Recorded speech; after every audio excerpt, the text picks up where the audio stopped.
Worth my magic.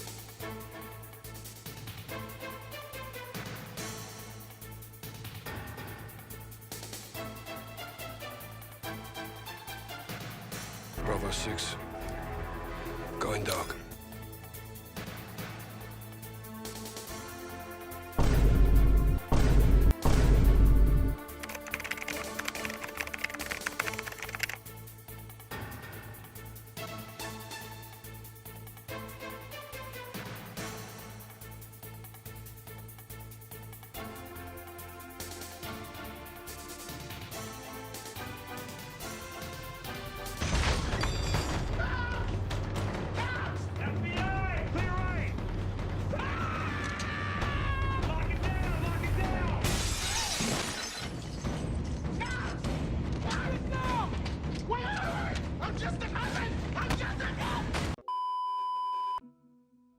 Since the dawn of creation, mankind has sought to answer one of life's biggest mysteries, happiness, and how to achieve it.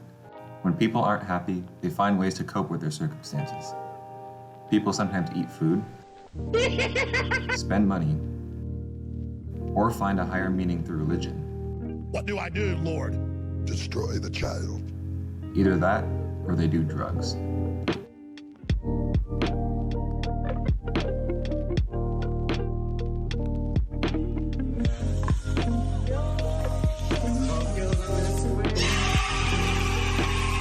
The consumption of strange substances for pleasure has been around for a while, but they became especially popular in America during the 1960s. After failing to ban the use of alcohol in the 1920s, America was ready to try again in banning the use of certain substances. Though controversial, the government's motivations are pretty straightforward. Drugs can do some pretty weird things to you, and it is well known that they can have some very negative side effects on a person's health and well-being. Burning behind me is 8.5 tons of heroin, opium, hashish and other narcotics. On paper, it looks like a good idea to get rid of these harmful drugs, for the betterment of society. So that's what the US government tried to do. Even though drugs like marijuana, cocaine, and opium had strict regulations put on them since 1914, it was not until the year 1970 did the US really begin to crack down. President Nixon declared drugs to be public enemy number one, and proceeded to allocate huge amounts of funding to ban the use of drugs. The police were sent on a campaign of drug busts domestically, while the FBI and CIA went after drug cartels and producers in Mexico, Colombia, or other Central American countries. This was all in an effort to curb drug use in America and discourage people from using them. Despite the government's efforts, the results were disastrous. Though a noble cause, the methods the US government used to try and benefit society ended up doing the exact opposite. If we look at the numbers of the addiction rate in America over the past few decades, it's pretty clear that they had no significant improvement, while the costs continued to skyrocket. However, it should be noted that this chart did not take inflation into account, so while the total cost has definitely increased, it may not be as drastic as the chart suggests. The other accompanying effects were horrendous. Even when illegal, the demand for drugs remained, so the supply of drugs had to go underground. Because of this, the drug quality decreased while potency went up, resulting in a large and steady increase in overdose deaths that continue to increase to this day.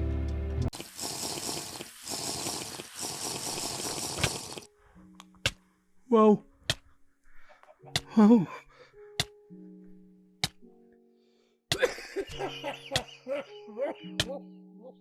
In addition, the production of drugs had to be taken over by criminal organizations, especially those from Central American countries. These criminal gangs, which are known as cartels, are rife with gambling, prostitution, and extreme acts of violence.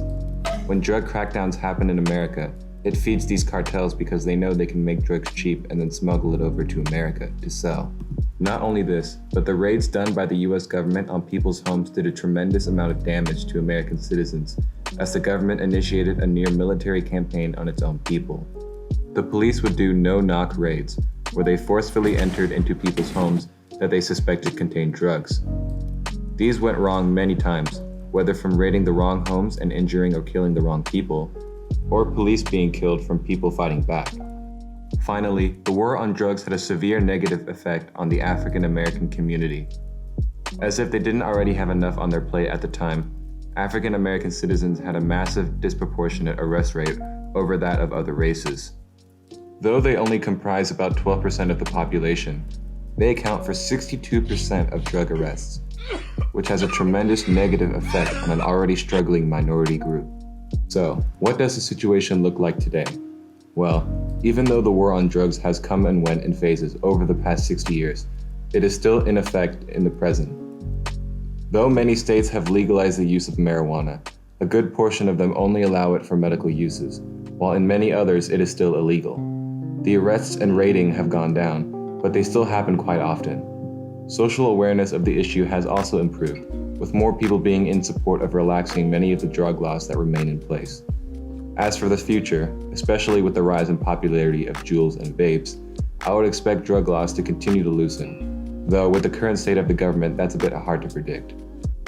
It is still a heavily controversial topic, and I'm sure it will stay that way for a while into the future.